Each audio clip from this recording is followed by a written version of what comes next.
HA ನ್ಯೂಸ್ಗೆ ಸ್ವಾಗತ. ನಾನು ಪ್ರಿಯಾ. ಈಗ ಹೆಡ್ಲೈನ್ಸ್. ಜೆಡಿಎಸ್ ಎಂಎಲ್ಸಿ ಆರೋಪಕ್ಕೆ ತಿರುಗೇಟು ನೀಡಿದ ಸಂಸದ. ಇದು ಹತಾಶೆಯ ಹೇಳಿಕೆ ಎಂದ ಶ್ರೇಯಸ್ ಪಟೇಲ್. ಬಹಿರಂಗ ಚರ್ಚೆಗೆ ಆಹ್ವಾನ ನೀಡಿದ ಎಂಪಿ. ಸಂಸತ್ನಲ್ಲಿ ಅಂಬೇಡ್ಕರ್ ಬಗ್ಗೆ ಹೇಳಿಕೆ ಪ್ರಕರಣ. ಕೇಂದ್ರ ಗೃಹ ಸಚಿವ ಅಮಿತ್ ಶಾ ಅವರ ವಜಾಕ್ಕೆ ಆಗ್ರಹ. ಜನವರಿ 8ರಂದು ಹಾಸನದಲ್ಲಿ ರಾಷ್ಟ್ರೀಯ ಹೆದ್ದಾರಿ ತಡೆ ಹೋರಾಟ. ದಲಿತ ಮುಖಂಡ ಎಚ್ಕೆ ಸಂದೇಶ್ ಎಚ್ಚರಿಕೆ. ಕಾಫಿ ಧಾರಣೆ ಏರಿಕೆಯಿಂದ ಆರಂಭಗೊಂಡ ಕಾಫಿ ಬೀನ್ ಕಳವು. ಕೋಗಿಲೆಮನೆ ಗ್ರಾಮದ ಕಣದಲ್ಲಿ 1.25 ಲಕ್ಷ ಮೌಲ್ಯದ ಕಾಫಿ ಕಳ್ಳತನ. ತಪ್ಪಿತಸ್ಥರ ವಿರುದ್ಧ ಶೀಘ್ರ ಸೂಕ್ತ ಕ್ರಮ ಕೈಗೊಳ್ಳಲು ಪೊಲೀಸ್ ಇಲಾಖೆಗೆ ಒತ್ತಾಯ. JDS MLC doctor Suraj Revanna ಅವರದು ಬಾಲಿಶ ಹೇಳಿಕೆ. ಅವರ ವ್ಯಕ್ತಿತ್ವ ನಡತೆಯನ್ನ ತೋರಿಸುವ ಹೇಳಿಕೆ ಎಂದು ಸಂಸದ ಶ್ರೇಯಸ್ ಪಟೇಲ್ ಪ್ರತಿಕ್ರಿಯಿಸಿದರು. ಹಾಸನ ನಗರದಲ್ಲಿ ಸುದ್ದಿಗಾರರೊಂದಿಗೆ ಮಾತನಾಡಿದ ಅವರು, 2-3 ಬಾರಿ ಸಚಿವರು, 5-6 ಬಾರಿ ಶಾಸಕರು, ವಾಗ್ಮಿ ಅನುಭವಿಗಳು, ಮೇಧಾವಿಗಳು ಮಾತನಾಡುವಂತೆ ಮಾತಾಡಿದ್ದಾರೆ. ಆದರೆ ವಾಸ್ತವವಾಗಿ ಏನು ಅಂತ ಎಲ್ಲರಿಗೂ ಗೊತ್ತೆಂದು ಲೇವಡಿ ಮಾಡಿದ್ರು. ಅವರು ಒಮ್ಮೆಯಷ್ಟೇ ಪರಿಷತ್ ಸದಸ್ಯರಾಗಿದ್ದಾರೆ. ನಾನು ಜಿಲ್ಲಾ ಪಂಚಾಯಿತಿ ಸದಸ್ಯನಾಗಿ ರಾಜಕೀಯವಾಗಿ ಬೆಳೆದು ಸಂಸದನಾಗಿದ್ದೇನೆ. ಏಕಾಏಕಿ ಕುಟುಂಬದ ಹೆಸರಲ್ಲಿ ಜನಪ್ರತಿನಿಧಿ ಆಗಿರೋದು ಉದ್ಭವ ರೀತಿ ಎದ್ದು ಬಂದಿರೋದು ಎಂದು ಅವರು ತಿರುಗೇಟು ನೀಡಿದ್ರು. ಅವರು ಗೆದ್ದ ಮೇಲೆ ಜಿಲ್ಲೆಯ 7 ವಿಧಾನಸಭಾ ಕ್ಷೇತ್ರಗಳಲ್ಲಿ ಒಂದೇ ಒಂದು ಗ್ರಾಮ ಪಂಚಾಯಿತಿಗೆ ಹೋಗಿ ಸಭೆ ಮಾಡಿದ್ದಾರಾ ಎಂದು ಪ್ರಶ್ನಿಸಿದ ಶ್ರೇಯಸ್, ಅವರ ಆ ಹೇಳಿಕೆ ನನಗೆ ವೈಯಕ್ತಿಕವಾಗಿ ನೋವಾಗಿದೆ ಎಂದರು. ರಾಜಕೀಯವಾಗಿ ಅವರು, ನಾನು ಎದುರಾಳಿಯೇ, ಆದರೆ ಯಾವುದೇ ವಿಚಾರದಲ್ಲಿ ನಾನು ಬಗ್ಗೋನಲ್ಲ. ಆದರೆ ನಮ್ಮ ತಾತನ ಹೆಸರು ಹೇಳಿ ಮಾತನಾಡಿದ್ದು ಬೇಜಾರಾಗಿದೆ. ನಾನು ಕೇವಲ ತಾತನ ಹೆಸರು ಹೇಳಿಕೊಂಡು ಬಂದಿಲ್ಲ, ಹೋರಾಟ ಮಾಡಿ ಕಷ್ಟದಿಂದ ಮೇಲೆ ಬಂದವನು ಎಂದು ಟಾಂಗ್ ನೀಡಿದರು. ಇದ್ದವರ ಬಗ್ಗೆ ಮಾತನಾಡಲಿ, ನಾನೇನಾದ್ರೂ ದೇವೇಗೌಡರ ಬಗ್ಗೆ ಎಂದಾದರೂ ಮಾತನಾಡಿದ್ದೇನಾ? ಇವತ್ತು ಕೂಡ ಹಿರಿಯರ ಮೇಲೆ ತುಂಬಾ ಗೌರವ ಇದೆ. ದೇವೇಗೌಡರು, ಪುಟ್ಟಸ್ವಾಮಿಗೌಡರು, ಶ್ರೀಕಂಠಯ್ಯ ಅವರು, ನಂಜೇಗೌಡರ ಬಗ್ಗೆ ಮಾತನಾಡಲು ನನಗೆ ಅರ್ಹತೆ, ಯೋಗ್ಯತೆ ಇಲ್ಲ ಎಂದರು. ಇವರು ಏಕಾಏಕಿ ನಮ್ಮ ತಾತನ ಹೆಸರು ತೆಗೆದುಕೊಂಡಿದ್ದಾರೆ. ಯಾವುದೇ ಪುರಾವೆ ಇಲ್ಲದೆ ಮಾತನಾಡಿದ್ದಾರೆ. 25 ವರ್ಷದ ಹಿಂದೆ ಆಸಿಡ್ ದಾಳಿ ನಡೆದಾಗ ಇವರ ವಯಸ್ಸು ಎಷ್ಟಿತ್ತು ಯೋಚಿಸಿ. ಮಾಹಿತಿ ಇದೆಯಾ? ಅವರ ಹೇಳಿಕೆ ಶುದ್ಧ ಸುಳ್ಳೆಂದು ಜರಿದರು. ಈ ಬಗ್ಗೆ ಅವರ ತಂದೆ ರೇವಣ್ಣ ಯಾಕೆ ಮಾತನಾಡಿಲ್ಲ ಎಂದ ಸಂಸದರು, ಅವರ ಅಜ್ಜಿ ನಮಗೂ ಅಜ್ಜಿ ಸಮಾನರು. ನಮ್ಮಜ್ಜಿ ಅವರು ಒಟ್ಟಿಗೆ ಇದ್ದವರು. ಅವರು ಅಥವಾ ಅವರ ಕುಟುಂಬದ ಇತರರು ಯಾಕೆ ಈ ಬಗ್ಗೆ ಮಾತನಾಡಿಲ್ಲ ಎಂದು ಕೇಳಿದ್ರು. ಮೈಕ್ ಸಿಕ್ಕಿದೆ, ಜನ ಶಿಳ್ಳೆ ಹೊಡಿತಾರೆ ಅಂತ ಮಾತನಾಡಿದ್ದಾರೆ. ಪೆನ್ಡ್ರೈವ್ ವಿಚಾರ ನಾನು ಮಾತನಾಡಲ್ಲ. ಎಷ್ಟೋ ಹೆಣ್ಣು ಮಕ್ಕಳ ಜೀವನ ಹಾಳಾಗಿದೆ. ಅನೇಕರು ಬಲಿಪಶು ಆಗಿದ್ದಾರೆ. ಅದಕ್ಕೆ ಕಾರಣ ಯಾರು? ಪೆನ್ಡ್ರೈವ್ ಒಳಗಿದ್ದ ವಿಡಿಯೋ ಮಾಡಿದ್ದು ಯಾರು? ಮೊದಲು ಅದನ್ನ ಆತ್ಮಾವಲೋಕನ ಮಾಡಿಕೊಳ್ಳಲಿ ಎಂದು ಮಾತಿನ ಚಾಟಿ ಬೀಸಿದ್ರು. ತಾತನ ಹೆಸರಿನಿಂದ ಅವರು ಗೆದ್ದಿರೋದು ಹೋಗ್ಲಿ, ಎಂಎಲ್ಸಿಯಾಗಿ ಅವರ ಸಾಧನೆ ಏನು ಎಂಬ ಬಗ್ಗೆ ಪಟ್ಟಿ ಬಿಡುಗಡೆ ಮಾಡಲಿ. ದೇವೇಗೌಡರು, ರೇವಣ್ಣ ಅವರದು ಬಿಡಿ, ಇವರ ಸಾಧನೆ ಬಗ್ಗೆ ಬಹಿರಂಗ ಚರ್ಚೆಗೆ ಬರಲಿ ಎಂದು ಸವಾಲು ಹಾಕಿದ್ರು. HA news, Haasan. ಮಾನಸಿಕ ಸ್ಥಿರತೆ ಅದು ಕಳ್ಕೊಂಡಾಗ ಹೀಗೆ ಮಾತುಗಳು ಬರ್ತದೆ. ಇದೆಲ್ಲ ಜನ ನೋಡ್ತಿದ್ದಾರೆ. ಒಂದು ಏನು ಅಂತ ಹೇಳಿದ್ರೆ, ಜನ ಮುಂದಿನ ದಿನಗಳಲ್ಲಿ ಇದು ನೋಡಿ ಬುದ್ಧಿ ಕಲಿಬೇಕು ಅನ್ನೋದು ನನ್ನ ಒಂದು ಮಾಧ್ಯಮ ಮುಖಾಂತರ ಜನರಿಗೆ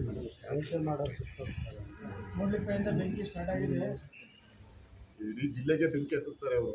ಬನ್ನಿ ಪಾಪ ಮೂಡ್ಲಿಪೆ ಗ್ರಾಮದವ್ರನ್ನ ಯಾಕೆ ತರ್ತಾರೆ? ಅಲ್ಲಿ ಹೋಗ್ಲಿ ಕಿತಾಪತಿ ಹಪ್ಪಿಸ್ಬಿಟ್ಟು ಬರೋದೇ ಇವರ ಒಂದು ಬುದ್ಧಿ. ಯಾವ ಊರಿಗೆ ಹೋಗ್ಲಿ ಏನಾದ್ರು ಒಂದು ಕಿತಾಪತಿ ಹಪ್ಪಿಸ್ಬಿಟ್ಟೆ ತಾನೇ ಬರೋದು ಇವರು. ಅಲ್ಲ, ಅಧಿಕಾರಿಗಳನ್ನ ದುರ್ಬಳಕೆ ಮಾಡ್ಕೊಂಡು ಅವ್ರ ಕಾರ್ಯಕರ್ತರ ಮೇಲೆ ಇಳಿಸೋದು ಆರೋಪ, ಒಂದು ಕೇಸ್ ಕೊಡ್ಲಿ ಯಾವ್ದಾದ್ರು ಆ ತರ ಅವ್ರ ಕಾರ್ಯಕರ್ತರ ಇಂಟೆನ್ಷನಲಿ ನಮ್ಮವರು ಇಲ್ಲ ನಮ್ಮ ಅಧಿಕಾರಿಗಳು ಆ ತರ ಮಾಡಿದ್ರೆ ಒಂದೇ ಒಂದು ಪುರಾವೆ ಕೊಡಿ, ಇವತ್ತೇ ಕೊಡಿ. ನಾನು ಅದು ಪುತ್ರ ಕೊಡ್ತೀನಿ. ನಮ್ಮ ಜಿಲ್ಲೆಯ ಅಧಿಕಾರಿಗಳು ದಕ್ಷತೆ, ಪ್ರಾಮಾಣಿಕತೆಯಿಂದ ಕೆಲಸ ಮಾಡ್ತಿದ್ದಾರೆ. ಯಾವುದೇ ಒಂದು ಭ್ರಷ್ಟಾಚಾರ ಇಲ್ಲ. ಅದಕ್ಕೆ ನಾವು ಬೆಂಬಲವಾಗಿ ಅಧಿಕಾರಿಗಳ ಪರ ನಿಲ್ಬೇಕೆ ಹೊರತು ಈ ತರ ಯಾವ ಪೊಲೀಸ್ ಇಲಾಖೆಯಲ್ಲಿ ಯಾವುದೇ ಒಂದು ಕೇಸ್ ಆಗಿದೆ ತೆಗೆದು ಅವರೇ ಹೇಳಿ ಮುಂದೆ ನೀವು ಕೇಳಬೇಕು. ಮತ್ತೆ ಸಿಕ್ಕಿದಾಗ ಯಾವ್ದಾದ್ರು ಒಂದು ಪುರಾವೆ ಕೊಡಿ, ಯಾವ್ದು ನಿಮ್ಮವ್ರ ಮೇಲೆ ಕೇಸ್ ಆಗಿದೆ ಅಂತ. ಅವ್ರ ಮೇಲೆ ಕೇಸ್ ಆಗಿಲ್ಲ, ಕುಟುಂಬದವ್ರ ಮೇಲೆಲ್ಲ ಕೇಸ್ ಆಗಿದ್ದಿಲ್ಲ. ಈಗ ಅವ್ರ ಕಡೆಯವ್ರ ಮೇಲೆ ಏನು ಕೇಸ್ ಆಗಿಲ್ಲ, ಕುಟುಂಬದವ್ರ ಮೇಲೆಲ್ಲ ಕೇಸ್ ಆಗಿದ್ದಿಲ್ಲ. ಭಾರತದ ಸಂವಿಧಾನ ಶಿಲ್ಪಿ ಬಾಬಾ ಸಾಹೇಬ್ ಡಾಕ್ಟರ್ ಬಿಆರ್ ಅಂಬೇಡ್ಕರ್ ಕುರಿತು ಅಪಮಾನಕರ ಮಾತುಗಳನ್ನಾಡಿರುವ ಕೇಂದ್ರ ಗೃಹ ಸಚಿವ ಮನುವಾದಿ ಅಮಿತ್ ಶಾ ಅವರನ್ನು ಸಚಿವ ಸಂಪುಟದಿಂದ ವಜಾಗೊಳಿಸಿ ಬಂಧಿಸುವಂತೆ ಆಗ್ರಹಿಸಿ ಜನವರಿ 8ರಂದು ಬೆಳಗ್ಗೆ 11 ಗಂಟೆಗೆ ಹಾಸನದಲ್ಲಿ ರಾಷ್ಟ್ರೀಯ ಹೆದ್ದಾರಿ ತಡೆದು ಬೃಹತ್ ಹೋರಾಟ ಮಾಡಲಾಗುವುದು.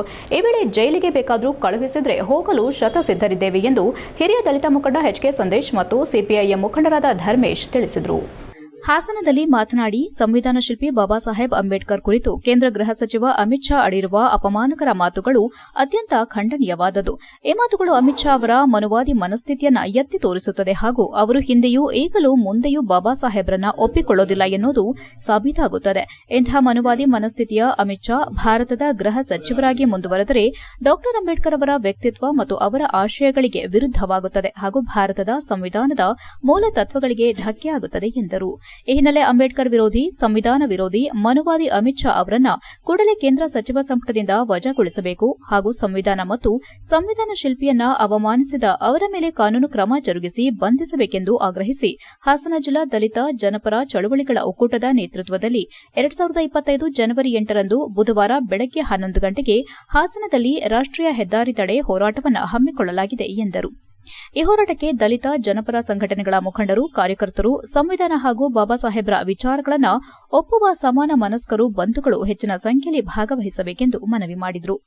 ಸಿಪಿಐ ಮುಖಂಡ ಧರ್ಮೇಶ್, ದಲಿತ ಸಂಘರ್ಷ ಸಮಿತಿ ರಾಜ್ಯ ಸಂಚಾಲಕ ಎಂ ಸೋಮಶೇಖರ್, ಮಾದಿಗ ದಂಡೋರ ಜಿಲ್ಲಾಧ್ಯಕ್ಷ ಟಿಆರ್ ವಿಜಯಕುಮಾರ್, ಹಿರಿಯ ದಲಿತ ಮುಖಂಡ ರಾಜಶೇಖರ್, ಅಲ್ಪಸಂಖ್ಯಾತ ಮುಖಂಡರಾದ ಸಮೀರ್ ಅಹಮದ್, ದಸಂಸ ಮುಖಂಡರಾದ ಅಂಬುಗಾ ಮಲ್ಲೇಶ್, ಡಿವೈಎಫ್ಐ ಜಿಲ್ಲಾ ಕಾರ್ಯದರ್ಶಿ ಎಂಜೆ ಪೃಥ್ವಿ ಇತರರು ಉಪಸ್ಥಿತರಿದ್ದರು.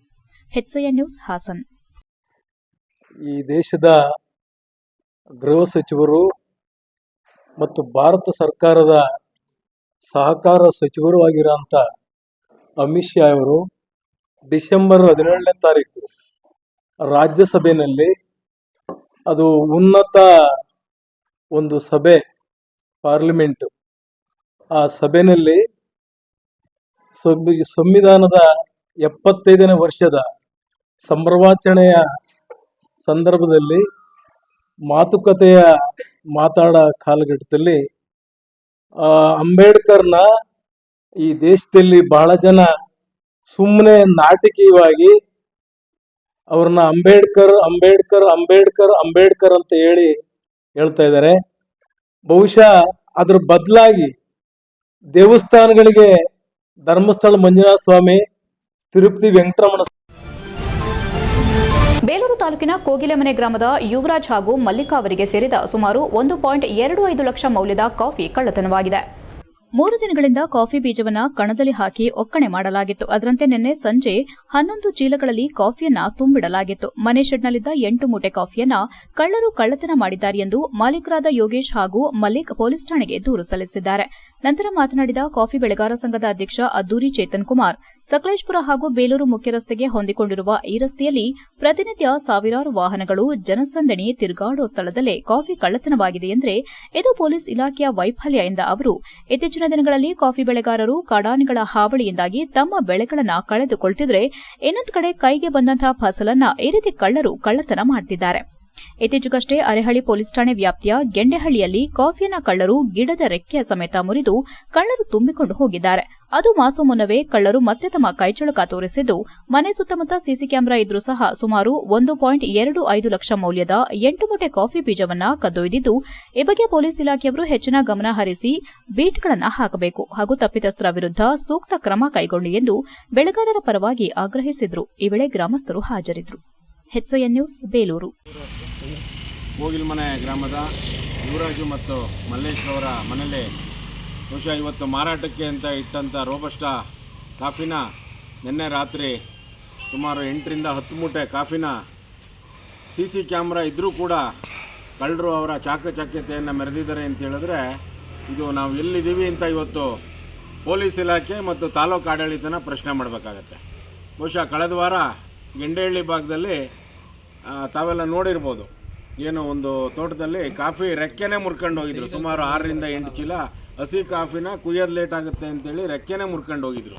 ಇವತ್ತು ಮುಖ್ಯ ರಸ್ತೆ, ಇದು ಬಹುಶಃ ಬಿಕ್ಕೋಡು ಸಕಲೇಶಪುರ ಮುಖ್ಯ ರಸ್ತೆಯಲ್ಲಿ, ಬೇಲೂರು ಮುಖ್ಯ ರಸ್ತೆಯಲ್ಲಿ. HCN ನ್ಯೂಸ್ನಲ್ಲಿ ಈಗ ಒಂದು ಪುಟ್ಟ ಬ್ರೇಕ್.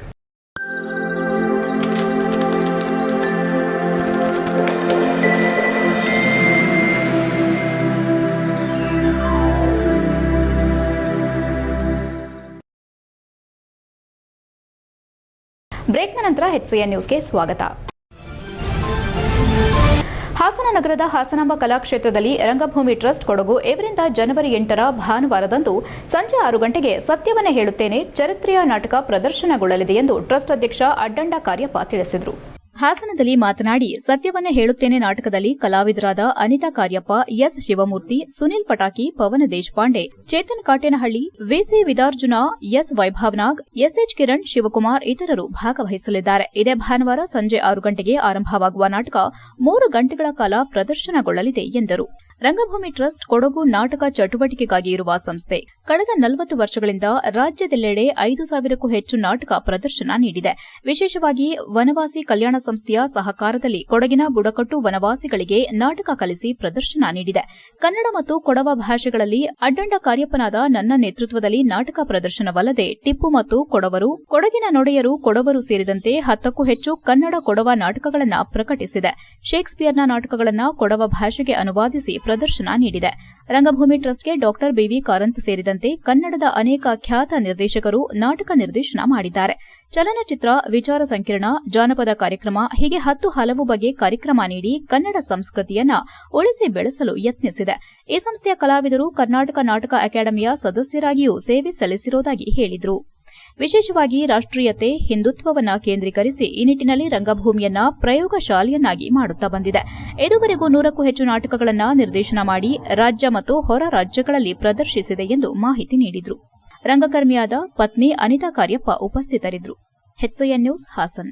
ನಮಸ್ಕಾರ, ನಾನು ಅಡ್ಡಂಡ ಕಾರ್ಯಪ್ಪ. ಅಡ್ಡಂಡ ಅಂತ ಹೇಳೋದು ಫ್ಯಾಮಿಲಿ ನೇಮ್. ಅಡ್ಡಂಡ ಅದು ತಪ್ಪಾಗಿ ಒಂದೊಂದ್ಸಲ ಹೇಳ್ತೇನೆ, ನಾವೇನು ಮುದ್ರಣದಲ್ಲಿ ಕೊಟ್ಟಿಲ್ಲ. ಅಡ್ಡ್ಯಾಂಡ ಅಂತ ಕೆಲವು ಸರಿ ಬರೀತಾರೆ, ಅಡ್ಡಡ್ಡ ಅಂತ ಬರೀತಾರೆ. ಅದಕ್ಕಾಗಿ ಆ ಡಾಕೆ ಹೊತ್ತು 0 ಡ ಅಡ್ಡಂಡ. ಅಡ್ಡಂಡ ಕಾರ್ಯಪ್ಪ. ಇವರು ಅನಿತಾ ಕಾರ್ಯಪ್ಪ ಅಂತ ನಮ್ದು.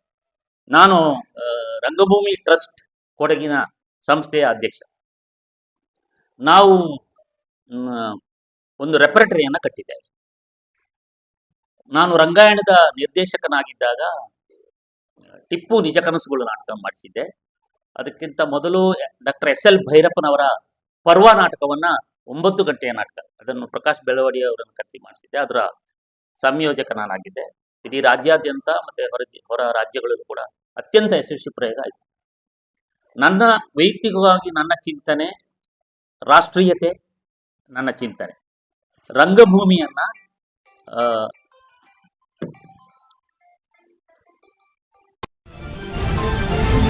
ಸಾವಿರಾರು ವರ್ಷಗಳ ಹಿಂದೆ ಸಾಮ್ರಾಟ್ ಚಂದ್ರಗುಪ್ತ ಮೌರ್ಯ ಮತ್ತು ಆಚಾರ್ಯ ಬ್ರಹ್ಮಬಾಬು ಮುನಿಗಳ ಆಗಮನದಿಂದಾಗಿ ಶ್ರವಣಬೆಳಗೊಳದ ಚಂದ್ರಗಿರಿ, ವಿಂಧ್ಯಗಿರಿ ಬೆಟ್ಟಗಳ ಪ್ರಶಾಂತ ಪ್ರದೇಶವು ತ್ಯಾಗಿಗಳ, ಶ್ರಾವಕರ ಸಲ್ಲೇಖನ, ಸಮಾಧಿ, ಮರಣಕ್ಕೆ ಪ್ರಸಿದ್ಧಿಯಾಗಿತ್ತು ಎಂದು ಜೈನ ಮಠದ ಪೀಠಾಧ್ಯಕ್ಷರಾದ ಸ್ವಸ್ತಿ ಶ್ರೀ ಅಭಿನವ ಚಾರುಕೀರ್ತಿ ಭಟ್ಟಾರಕ ಸ್ವಾಮೀಜಿ ತಿಳಿಸಿದರು.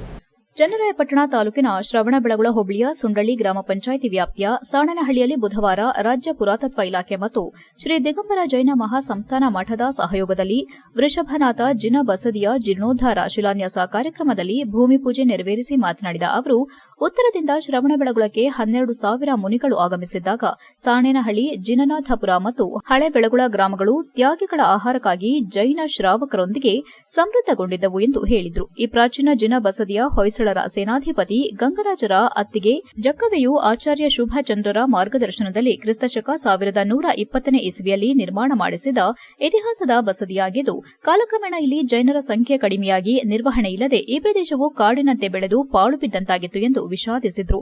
ಈ ಗ್ರಾಮ ಜನಗಳ ಅಪೇಕ್ಷೆ ಮತ್ತು ಚಾರುಕೀರ್ತಿ ಶ್ರೀಗಳ ಸಂಕಲ್ಪದಂತೆ ರಾಜ್ಯ ಪುರಾತತ್ವ ಇಲಾಖೆಯು 25 ಅಡಿ ಅಗಲ, 30 ಅಡಿ ಉದ್ದದಲ್ಲಿ ಸಂಪೂರ್ಣ ಶಿಥಿಲಗೊಂಡಿದ್ದ ಜಿನಬಸದಿಯ ಪುನರ್ ನಿರ್ಮಾಣ ಮಾಡಲು 25 ಲಕ್ಷ ಮಂಜೂರಾತಿ ಮಾಡಿದ್ದು, ಬಸದಿಯ ಉಳಿಕೆಯ ಕಾಮಗಾರಿಗಳಾದ ಮಾನಸ್ತಂಭ, ಮುಖಮಂಟಪ, ಕಲ್ಲಿನ ಕಾಂಪೌಂಡ್, ನೆಲಹಾಸು ಇತ್ಯಾದಿ ಕೆಲಸಗಳಿಗೆ ಜೈನ ಮಠದ ಆರ್ಥಿಕ ನೆರವು ಭರಿಸಲಿದೆ ಎಂದರು. ಕಾರ್ಯಕ್ರಮಕ್ಕೂ ಮೊದಲು ಎಸ್ಡಿ ನಂದಕುಮಾರ್ ಶಾಸ್ತ್ರಿಗಳ ನೇತೃತ್ವದಲ್ಲಿ ಮಂಗಲ ಕಲಶದಿಂದ ಪೂಜೆ ನೆರವೇರಿಸಲಾಯಿತು. ನಂತರ ಅಭಿನವ ಶ್ರೀಗಳು ಗಂಧೋದಕ, ನವರತ್ನ, ಬಿಳಿ ಎಳ್ಳು, ಲವಂಗಗಳನ್ನು ಅಡಿಪಾಯಕ್ಕೆ ಅರ್ಪಿಸುತ್ತಿದ್ದಂತೆ ಮಂಗಳವಾದ್ಯ, ಜಯಗಂಟೆ ಮೊಳಗಿದವು.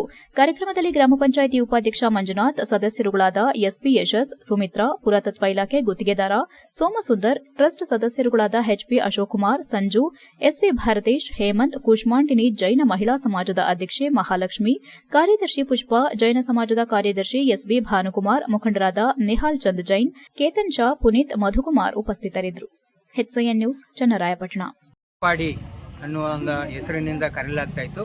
ಕ್ರಿಸ್ತಪೂರ್ವ 3ನೇ ಶತಮಾನದಲ್ಲಿ ಚಂದ್ರಗುಪ್ತ ಮೌರ್ಯ ಮತ್ತು ಭದ್ರಬಾಹು ಮುನಿಗಳು ಈ ಶ್ರವಣಬೆಳಗೊಳಕ್ಕೆ ಬಂದಾಗ ಆ ಸಂದರ್ಭದಲ್ಲಿ ಈ ಪ್ರದೇಶದಲ್ಲಿ ಆಹಾರ ವಿಹಾರಕ್ಕಾಗಿ ಮುನಿಗಳೆಲ್ಲ ಇರ್ತಾ ಇದ್ರು. ಅಂದರೆ ಶ್ರವಣಬೆಳಗೊಳಕ್ಕೆ ಭದ್ರಬಾಹು ಹಾಗೂ ಚಂದ್ರಗುಪ್ತ ಮೌರ್ಯ ಬಂದ ಸಂದರ್ಭದಲ್ಲಿ ಶ್ರವಣಬೆಳಗೊಳ ಕಾಡಿನಿಂದ ಕೂಡಿದ ಪ್ರದೇಶ ಆಗಿದ್ದರಿಂದ ಆ ಕಾಲದಲ್ಲಿ ಅತ್ಯಂತ ಶ್ರೀಮಂತ ಮತ್ತು ಹೆಚ್ಚು ಆದಾಯ ತಂದುಕೊಡ್ತಾ ಇದ್ದಂತಹ ಗ್ರಾಮ ಆಗಿದ್ದದು ಈ ಗೋವಿಂದಪಾಡಿ. ಈ ಚತುಸ್ಸೀಮೆಯನ್ನು ಒಳಗೊಂಡಂತಹ ಗ್ರಾಮ ಇದು. ಒಂದ್ ಕಡೆ ಈ ಕಡೆ HCN ನ್ಯೂಸ್ನಲ್ಲಿ ಈಗ ಒಂದು ಪುಟ್ಟ ಬ್ರೇಕ್. ಹಾಸನದಲ್ಲಿ 28 ವರ್ಷಗಳಿಂದ ಜನತೆಗೆ ಅತ್ಯುತ್ತಮವಾದ ವೈದ್ಯಕೀಯ ಸೇವೆಯನ್ನು ನೀಡುತ್ತಿರುವ Hemavathi multi speciality hospital Hassan. ನಮ್ಮಲ್ಲಿ ದಿನದ 24 ಗಂಟೆಯೂ ಆಕ್ಸಿಡೆಂಟಲ್ ಇಂಜುರೀಸ್ ಮತ್ತು ಎಮರ್ಜೆನ್ಸಿ ಸರ್ವಿಸ್ಗಳನ್ನು ಹೊಂದಿದೆ. ಹೇಮಾವತಿ ಆಸ್ಪತ್ರೆಯ ಡಾಕ್ಟರ್ ನಿಖಿಲ್ ಆರ್ ಭಟ್ ರವರು ಎಂಎಸ್ ಆರ್ಥೋಪೆಡಿಕ್ನಲ್ಲಿ ಚಿನ್ನದ ಪದಕ ಪಡೆದು ಸಿಂಗಾಪುರ್ ಜನರಲ್ ಹಾಸ್ಪಿಟಲ್ನಲ್ಲಿ ಫೆಲೋಶಿಪ್ ಇನ್ ಜಾಯಿಂಟ್ ರಿಪ್ಲೇಸ್ಮೆಂಟ್ ಸರ್ಜರಿಯ ಪದವಿ ಪಡೆದು ಸೇವೆಯನ್ನ ಸಲ್ಲಿಸಿರುತ್ತಾರೆ.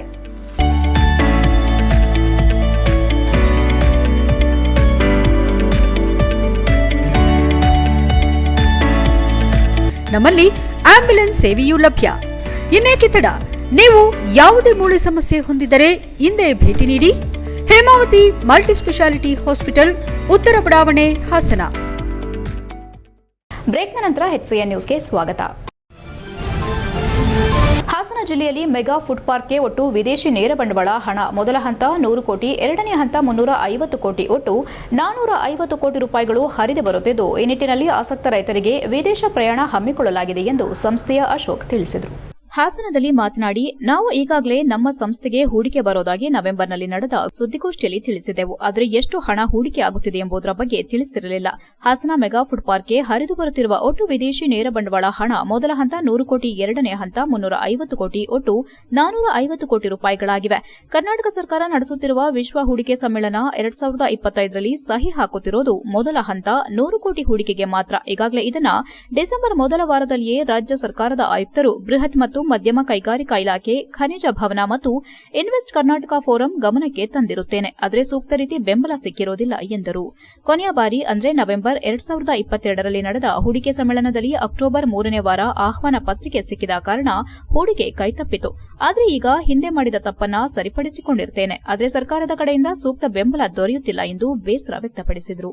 ಕರ್ನಾಟಕ ಸರ್ಕಾರದ ಕೃಷಿ ಇಲಾಖೆ ಅಡಿಯಲ್ಲಿ ಬರುವ ವ್ಯವಸ್ಥಾಪಕ ನಿರ್ದೇಶಕರು ಕರ್ನಾಟಕ ರಾಜ್ಯ ಕೃಷಿ ಉತ್ಪನ್ನಗಳ ಸಂಸ್ಕರಣೆ ಮತ್ತು ರಫ್ತು ನಿಗಮ ನಿಯಮಿತ ಎಂಡಿ ಕೆಎಪಿಪಿಇಸಿ ಗಮನಕ್ಕೂ ಇಮೇಲ್ ಮೂಲಕ ತಂದಿರುತ್ತೇನೆ. ಇದರಿಂದ ಧನಾತ್ಮಕ ಉತ್ತರ ಸಿಕ್ಕಿ 2 ದಿನ ಕಾದು ನೋಡುವ ನಿರ್ಧಾರಕ್ಕೆ ಬಂದಿರುತ್ತೇನೆ ಎಂದು ಹೇಳಿದರು.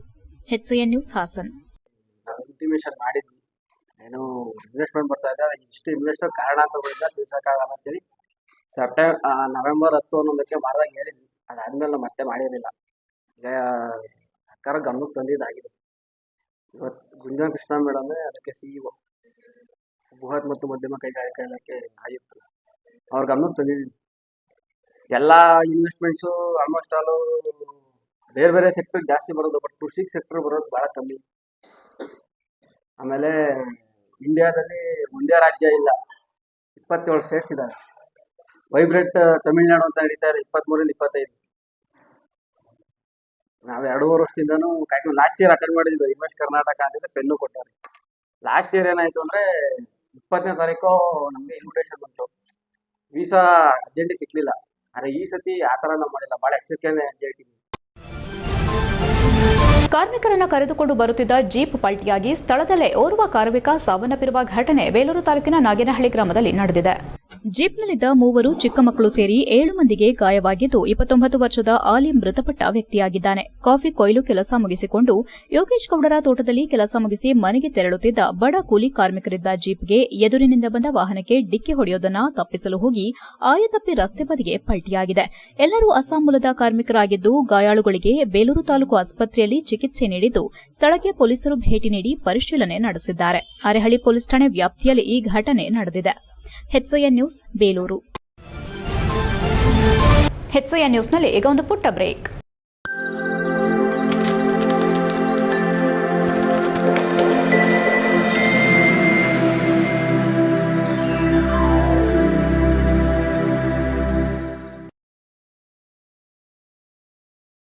ಬ್ರೇಕ್ನ ನಂತರ HCN ನ್ಯೂಸ್ಗೆ ಸ್ವಾಗತ. ಕನ್ನಡ ಸಾಹಿತ್ಯ ಪರಿಷತ್ತಿನ ಹಾಸನ ಜಿಲ್ಲಾ ಘಟಕದಿಂದ ಜನವರಿ 6 ಮತ್ತು 7ರಂದು ಆಯೋಜನೆಗೊಳ್ಳುತ್ತಿರುವ ಹಾಸನ ಸಾಹಿತ್ಯೋತ್ಸವ 2025ಕ್ಕೆ ಚನ್ನರಾಯಪಟ್ಟಣ ತಾಲೂಕಿನ ಪರಿಷತ್ತಿನ ಅಜೀವ ಸದಸ್ಯರುಗಳು, ಕನ್ನಡಪರ ಸಂಘಟನೆಗಳು, ಸಾಹಿತಿಗಳು, ಶಿಕ್ಷಕರು, ನೌಕರರು ಸೇರಿದಂತೆ ಎಲ್ಲ ಕನ್ನಡ ಮನಸ್ಸುಗಳು ಆಗಮಿಸಿ ಸಾಹಿತ್ಯೋತ್ಸವವನ್ನು ಯಶಸ್ವಿಗೊಳಿಸಬೇಕೆಂದು ತಾಲೂಕು ಕನ್ನಡ ಸಾಹಿತ್ಯ ಪರಿಷತ್ತು ಅಧ್ಯಕ್ಷ ಹಡೇನಹಳ್ಳಿ ಲೋಕೇಶ್ ಮನವಿ ಮಾಡಿದರು. ಅವರು ಚನ್ನರಾಯಪಟ್ಟಣದ ಪತ್ರಕರ್ತರ ಭವನದಲ್ಲಿ ಮಾತನಾಡಿ 2 ದಿನಗಳು ಜಿಲ್ಲಾ ಕೇಂದ್ರದಲ್ಲಿ ನಡೆಯುವ ಸಾಹಿತ್ಯೋತ್ಸವವು ಹಾಸನಾಂಬ ಕಲಾಕ್ಷೇತ್ರದಲ್ಲಿ ನಡೆಯಲಿದೆ. ಕಾರ್ಯಕ್ರಮವನ್ನು ಜನವರಿ 6ರ ಸೋಮವಾರದಂದು ಸಾಹಿತಿ ಡಾ ಹಂಪ ನಾಗರಾಜಯ್ಯ ಉದ್ಘಾಟಿಸಲಿದ್ದಾರೆ. ಅಧ್ಯಕ್ಷತೆಯನ್ನ ಜ್ಞಾನಪೀಠ ಪ್ರಶಸ್ತಿ ಪುರಸ್ಕೃತರಾದ ಡಾ ಚಂದ್ರಶೇಖರ ಕಂಬಾರ ವಹಿಸಲಿದ್ದಾರೆ. ಮುಖ್ಯ ಅತಿಥಿಗಳಾಗಿ ಪರಿಷತ್ತಿನ ರಾಜ್ಯಾಧ್ಯಕ್ಷರಾದ ನಾಡೋಜ ಮಹೇಶ್ ಜೋಶಿ, ಜಿಲ್ಲಾಧಿಕಾರಿ ಸಿ ಸತ್ಯಭಾಮ, ಮಲೆನಾಡು ತಾಂತ್ರಿಕ ಶಿಕ್ಷಣ ಸಂಸ್ಥೆ ಅಧ್ಯಕ್ಷರಾದ ಅಶೋಕ್ ಹಾರನಹಳ್ಳಿ, ಹಾಸನ ನಗರಸಭೆ ಅಧ್ಯಕ್ಷರಾದ ಚಂದ್ರೇಗೌಡ ಭಾಗವಹಿಸಲಿದ್ದಾರೆ. ತದನಂತರ 2 ದಿನಗಳಲ್ಲಿ 8 ವಿವಿಧ ಗೋಷ್ಠಿಗಳು ನಡೆದು ಜನವರಿ 7ರ ಸಂಜೆ ಸಮಾರೋಪ ಸಮಾರಂಭ ನಡೆಯಲಿದೆ ಎಂದರು.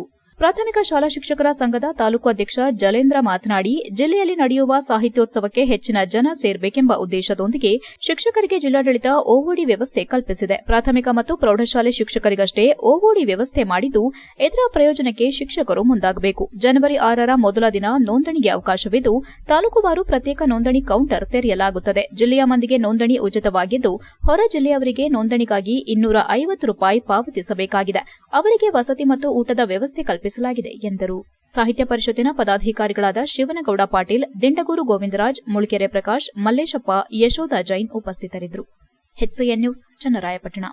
ಕನ್ನಡದ ಬಾಂಧವರಿಗೆ ತಾಲೂಕು ಕನ್ನಡ ಸಾಹಿತ್ಯ ಪರಿಷತ್ ವತಿಯಿಂದ ಹೊಸ ವರ್ಷದ ಶುಭಾಶಯಗಳನ್ನು ಹೇಳೋದ್ರ ಮೂಲಕ ಏನು 2025ನೇ ಜನವರಿ ಈ ಮಾಯೆಯಲ್ಲಿ ದಿನಾಂಕ 6 ಮತ್ತು 7ನೇ ತಾರೀಕು ಈಗಾಗಲೇ ಜಿಲ್ಲಾ ಮಟ್ಟದಲ್ಲಿ ಸಾಹಿತ್ಯೋತ್ಸವನ ಮಾಡ್ತಕ್ಕಂಥ ವಿಷಯವನ್ನ ನಮ್ಮ ಜಿಲ್ಲಾಧ್ಯಕ್ಷರು ಪ್ರಕಟ ಮಾಡಿದ್ದಾರೆ. ಕಲಾಭವನದಲ್ಲಿ ಪ್ರಾರಂಭ ಆಗ್ತದೆ. 6 ಮತ್ತು 7ನೇ ತಾರೀಕು 2 ದಿನವೂ ಕೂಡ ಬಹಳಷ್ಟು ವಿಜೃಂಭಣೆಯಿಂದ ಹಲವಾರು ಸಾಹಿತಿಗಳನ್ನು ಒಳಗೊಂಡಂತೆ, ಹಲವಾರು ಕನ್ನಡಪರ ಸಂಘಟನೆಗಳನ್ನು ಒಳಗೊಂಡಂತೆ ರಾಜ್ಯ ಮತ್ತು ಜಿಲ್ಲೆಯಿಂದ ಜಿಲ್ಲಾಧ್ಯಕ್ಷರು ಮತ್ತು ಆಸಕ್ತ ಸಾಹಿತಿಗಳು ಮತ್ತು ಕಲಾವಿದರು ಎಲ್ಲ ಸೇರಿ ನಡೆಯುವಂಥ ಈ ಸಾಹಿತ್ಯೋತ್ಸವಕ್ಕೆ ನಮ್ಮ ಚನ್ನರಾಯಪಟ್ಟಣ ತಾಲೂಕಿನ ಸಾಹಿತ್ಯ ಪರಿಷತ್ತಿನ ಅಜೀವ ಸದಸ್ಯರು ಮತ್ತು ಕನ್ನಡಪರ ಸಂಘಟನೆಯವರು, ಸಾಹಿತಿಗಳು, ಬರಹಗಾರರು, ರಂಗಭೂಮಿ ಕಲಾವಿದರು ಮತ್ತು ಸಮಸ್ತ ಕನ್ನಡಿಗರು, ಪತ್ರಕರ್ತರು ಸೇರಿದ್ದಾಗೆ ಶಿಕ್ಷಕರು ಮತ್ತು ಎಲ್ಲ ನೌಕರ ವೃಂದಕ್ಕೆ ನಾವು ಕರೆ ಕೊಡೋದ್ರ ಮೂಲಕ ಪ್ರತಿಯೊಬ್ಬರಿಗೂ ಕೂಡ ನಾವು ಆಹ್ವಾನ ಪತ್ರಿಕೆಯನ್ನು ತಲುಪಲಿಕ್ಕೆ. ದೇವಸ್ಥಾನ ಸಂಸ್ಕೃತಿಯ ರಕ್ಷಣೆ ಮಾಡುವುದು ಹಿಂದೂ ಸಮಾಜದ ಜವಾಬ್ದಾರಿಯಾಗಿದೆ. ಒಟ್ಟಾರೆ ದೇವಸ್ಥಾನದ ಸಮಸ್ಯೆ ನಿವಾರಣೆ ಮಾಡುವುದು, ದೇವಸ್ಥಾನದಲ್ಲಿ ಬರುವ ಭಕ್ತಾದಿಗಳಿಗೆ ಮೂಲ ಸೌಕರ್ಯ ಕಲ್ಪಿಸುವುದು ಹಾಗೂ ದೇವಸ್ಥಾನ ಪರಂಪರೆಯ ರಕ್ಷಣೆ ಮಾಡುವುದು. ಇದಕ್ಕಾಗಿ ದೇವಸ್ಥಾನದ ವಿಶ್ವಸ್ತರು, ಅರ್ಚಕರು, ಭಕ್ತರು ಮುಂತಾದವರು ಸಂಘಟನೆ ಅವಶ್ಯಕವಾಗಿದೆ. ಅದಕ್ಕಾಗಿ ಕರ್ನಾಟಕ ಮಂದಿರ ಮಹಾಸಂಘ ಮತ್ತು ಹಿಂದೂ ಜನಜಾಗೃತಿ ಸಮಿತಿ ಜನವರಿ 4 ಮತ್ತು 5, 2025ರಂದು ಬೆಂಗಳೂರಿನ ಗಂಗಮ್ಮ ತಿಮ್ಮಯ್ಯ ಕನ್ವೆನ್ಷನ್ ಸೆಂಟರ್ನಲ್ಲಿ ಕರ್ನಾಟಕ ರಾಜ್ಯ ದ್ವಿತೀಯ ಮಂದಿರ ಅಧಿವೇಶನದ ಆಯೋಜನೆ ಮಾಡಲಾಗಿದೆ. ಈ ಅಧಿವೇಶನದಲ್ಲಿ ರಾಜ್ಯಾದ್ಯಂತ 1,000ಕ್ಕೂ ಅಧಿಕ ದೇವಸ್ಥಾನ ವಿಶ್ವಸ್ತರು, ಪ್ರತಿನಿಧಿಗಳು, ಪುರೋಹಿತರು, ದೇವಸ್ಥಾನದ ರಕ್ಷಣೆಗಾಗಿ ಹೋರಾಡುವ ನ್ಯಾಯವಾದಿಗಳು ಮುಂತಾದವರು ಸಹ ಭಾಗಿಯಾಗುವರೆಂದು ಕರ್ನಾಟಕ ಮಂದಿರ ಮಹಾಸಂಘದ ರಾಜ್ಯ ಸಂಯೋಜಕ ಮೋಹನ್ ಗೌಡ ಮಾಹಿತಿ ನೀಡಿದರು. ಮೋಹನ್ ಗೌಡ ಅವರು ಮಾತು ಮುಂದುವರೆಸಿ, ಡಿಸೆಂಬರ್ 16, 2023ರಲ್ಲಿ ಕರ್ನಾಟಕ ರಾಜ್ಯ ಪ್ರಥಮ ಮಂದಿರ ಅಧಿವೇಶನ ಬೆಂಗಳೂರಿನಲ್ಲಿ ನಡೆದಿತ್ತು. ಅದೇ ರೀತಿ ಗೋವಾ, ಮಹಾರಾಷ್ಟ್ರ ರಾಜ್ಯಗಳಲ್ಲಿಯೂ ಈ ಅಧಿವೇಶನಗಳು ನಡೆದಿವೆ. ಅದರ ನಂತರ ಮಹಾಸಂಘದ ಕಾರ್ಯ ದಿನದಿಂದ ದಿನಕ್ಕೆ ಹೆಚ್ಚುತ್ತಿದ್ದು 2 ವರ್ಷಗಳಲ್ಲಿ ಸಂಪೂರ್ಣ ದೇಶಾದ್ಯಂತ ತಲುಪುತ್ತಿದೆ. ಕರ್ನಾಟಕ ಮಂದಿರ ಮಹಾಸಂಘದ ಮಾಧ್ಯಮದಿಂದ ರಾಜ್ಯದ 250ಕ್ಕೂ ಹೆಚ್ಚಿನ ದೇವಸ್ಥಾನಗಳಲ್ಲಿ ವಸ್ತ್ರ ಸಂಹಿತೆ ಜಾರಿಗೊಳಿಸಲಾಗಿದೆ ಹಾಗೂ 15,000ಕ್ಕಿಂತಲೂ ಹೆಚ್ಚಿನ ದೇವಸ್ಥಾನಗಳು ದೇಶಾದ್ಯಂತ ಸಂಘಟನೆಯಾಗಿದೆ ಎಂದು ಹೇಳಿದರು. ಗುರುಪ್ರಸಾದ್ ಗೌಡ ಅವರು ಮಾತನಾಡಿ, ಈ ಅಧಿವೇಶನಕ್ಕೆ ಹರಿಹರಪುರ ಮಠದ ಶ್ರೀ ಸ್ವಯಂ ಪ್ರಕಾಶ ಸಚ್ಚಿದಾನಂದ ಸರಸ್ವತಿ ಮಹಾಸ್ವಾಮೀಜಿಗಳು, ಧಾರ್ಮಿಕ ದತ್ತಿ ಇಲಾಖೆಯ ಮಾಜಿ ಆಯುಕ್ತರಾದ ಶ್ರೀ ನಂದಕುಮಾರ IAS, ಹಿರಿಯ ವಕೀಲರಾದ ಅರುಣ ಶ್ಯಾಮ್, ಪ್ರಮೀಳಾ ನೇಸರ್ಗಿ, ಕೂಡಲಿ ಶೃಂಗೇರಿ ಮಹಾಸಂಸ್ಥಾನದ ಶ್ರೀ ಅಭಿನವ ಶಂಕರ ಭಾರತಿ ಮಹಾಸ್ವಾಮೀಜಿ ಮುಂತಾದ ಗಣ್ಯರು ಸಹಭಾಗಿಯಾಗುವರು ಎಂದರು. ಆರ್ಯವೈಶ್ಯ ಮಹಾಸಭಾದ ಅಧ್ಯಕ್ಷ RP ರವಿಶಂಕರ್, ವಕೀಲ ಹರ್ಷ ಮುತಾಲಿಕ್, ಅಖಿಲ ಕರ್ನಾಟಕ ಬ್ರಾಹ್ಮಣ ಅರ್ಚಕರ ಮತ್ತು ಪುರೋಹಿತ್ ಪರಿಷತ್ತಿನ ರಾಜ್ಯ ಕಾರ್ಯಾಧ್ಯಕ್ಷ ಡಾ ರಾಘವೇಂದ್ರ ಭಟ್, ಶ್ರೀರಾಮ್ ಸೇನೆ ಮಂಡಳಿಯ ಅಧ್ಯಕ್ಷ KS ಶ್ರೀಧರ್, ಮಂದಿರ ಮಹಾಸಂಸ್ಥಾನದ ರಾಷ್ಟ್ರೀಯ ಸಂಘಟಕ ಸುನಿಲ್ ಘಾನವಟ ಮತ್ತು ಹಿಂದೂ ಜನಜಾಗೃತಿ ಸಮಿತಿ ರಾಜ್ಯ ಸಮನ್ವಯಕ ಗುರುಪ್ರಸಾದ್ ಗೌಡ ಉಪಸ್ಥಿತರಿದ್ದರು. HCN news, Hassan. ನಮಸ್ಕಾರ. ಕರ್ನಾಟಕ ಮಂದಿರ ಮಹಾಸಂಘ ಮತ್ತು ಹಿಂದೂ ಜನಜಾಗೃತಿ ಸಮಿತಿಯ ಸಂಯುಕ್ತ ಆಶ್ರಯದಲ್ಲಿ ಇದೇ ಜನವರಿ 4 ಮತ್ತು 5ರಂದು ಬೆಂಗಳೂರಿನ ಬಸವೇಶ್ವರ ನಗರದಲ್ಲಿರುವ ಗಂಗಮ್ಮ ತಿಮ್ಮಯ್ಯ ಕನ್ವೆನ್ಷನ್ ಹಾಲ್ನಲ್ಲಿ ರಾಜ್ಯ ಮಟ್ಟದ 2ನೇ ದೇವಸ್ಥಾನಗಳ ಅಧಿವೇಶನವನ್ನು ಆಯೋಜನೆ ಮಾಡಲಾಗಿದೆ. ಈ ಅಧಿವೇಶನದಲ್ಲಿ ದೇವಸ್ಥಾನಗಳನ್ನು ಸರ್ಕಾರದ ನಿಯಂತ್ರಣದಿಂದ ಮುಕ್ತ ಮಾಡುವಂಥದ್ದು, ದೇವಸ್ಥಾನಗಳಲ್ಲಿ ಅನ್ಯ ಮತೀಯರಿಗೆ ಪ್ರವೇಶವನ್ನು ನಿಷೇಧಿಸುವಂಥದ್ದು, ವಕ್ಫ್ ಬೋರ್ಡ್ ಭೂಮಿ ಅತಿಕ್ರಮಣದಿಂದ ದೇವಸ್ಥಾನಗಳ ಜಮೀನುಗಳ ಸಂರಕ್ಷಣೆಯನ್ನು ಮಾಡುವಂಥದ್ದು, ದೇವಸ್ಥಾನಗಳ ಮೂಲಕ ಹಿಂದೂ ಧರ್ಮದ ಪ್ರಚಾರವನ್ನು ಮಾಡುವಂಥದ್ದು, ದೇವಸ್ಥಾನಗಳ ಸಂಘಟನೆ, ದೇವಸ್ಥಾನಗಳನ್ನು ರಕ್ಷಣೆ ಮಾಡುವಂಥದ್ದು, ದೇವಸ್ಥಾನದ ಸುತ್ತಮುತ್ತ ಮದ್ಯ ಮಾಂಸಗಳ ಮೇಲೆ ನಿಷೇಧವನ್ನು ಹೇರುವಂಥದ್ದು ಹಾಗೂ ದೇವಸ್ಥಾನಗಳಲ್ಲಿ ಭಕ್ತರಿಗೆ ಮೂಲ ಸೌಕರ್ಯವನ್ನು ಕಲ್ಪಿಸುವಂಥದ್ದು, ದೇವಸ್ಥಾನ. ಕೊನೆಯಲ್ಲಿ ಮತ್ತೊಮ್ಮೆ ಮುಖ್ಯಾಂಶಗಳು. ಜೆಡಿಎಸ್ ಎಂಎಲ್ಸಿ ಆರೋಪಕ್ಕೆ ತಿರುಗೇಟು ನೀಡಿದ ಸಂಸದ, ಇದು ಹತಾಶೆಯ ಹೇಳಿಕೆಯಿಂದ ಶ್ರೇಯಸ್ ಪಟೇಲ್, ಬಹಿರಂಗ ಚರ್ಚೆಗೆ ಆಹ್ವಾನ ನೀಡಿದ ಎಂಪಿ. ಸಂಸತ್ನಲ್ಲಿ ಅಂಬೇಡ್ಕರ್ ಬಗ್ಗೆ ಹೇಳಿಕೆ ಪ್ರಕರಣ, ಕೇಂದ್ರ ಗೃಹ ಸಚಿವ ಅಮಿತ್ ಶಾ ಅವರ ವಜಾಕ್ಕೆ ಆಗ್ರಹ. ಜನವರಿ 8ರಂದು ಹಾಸನದಲ್ಲಿ ರಾಷ್ಟ್ರೀಯ ಹೆದ್ದಾರಿ ತಡೆ ಹೋರಾಟ, ದಲಿತ ಮುಖಂಡ ಎಚ್ಕೆ ಸಂದೇಶ್ ಎಚ್ಚರಿಕೆ. ಕಾಫಿ ಧಾರಣೆ ಏರಿಕೆಯಿಂದ ಆರಂಭಗೊಂಡ ಕಾಫಿ ಬೀನ್ ಕಳವು, ಕೋಗಿಲೆಮನೆ ಗ್ರಾಮದ ಕಣದಲ್ಲಿ 1.25 ಲಕ್ಷ ಮೌಲ್ಯದ ಕಾಫಿ ಕಳ್ಳತನ, ತಪ್ಪಿತಸ್ಥರ ವಿರುದ್ಧ ಶೀಘ್ರ ಸೂಕ್ತ ಕ್ರಮ ಕೈಗೊಳ್ಳಲು ಪೊಲೀಸ್ ಇಲಾಖೆಗೆ ಒತ್ತಾಯ. ಇಷ್ಟೊತ್ತು ನೀವು ನೋಡಿದ್ದು ಹಾಸನದ ಸುದ್ದಿ ಅಂದ್ರೆ HCN ನ್ಯೂಸ್.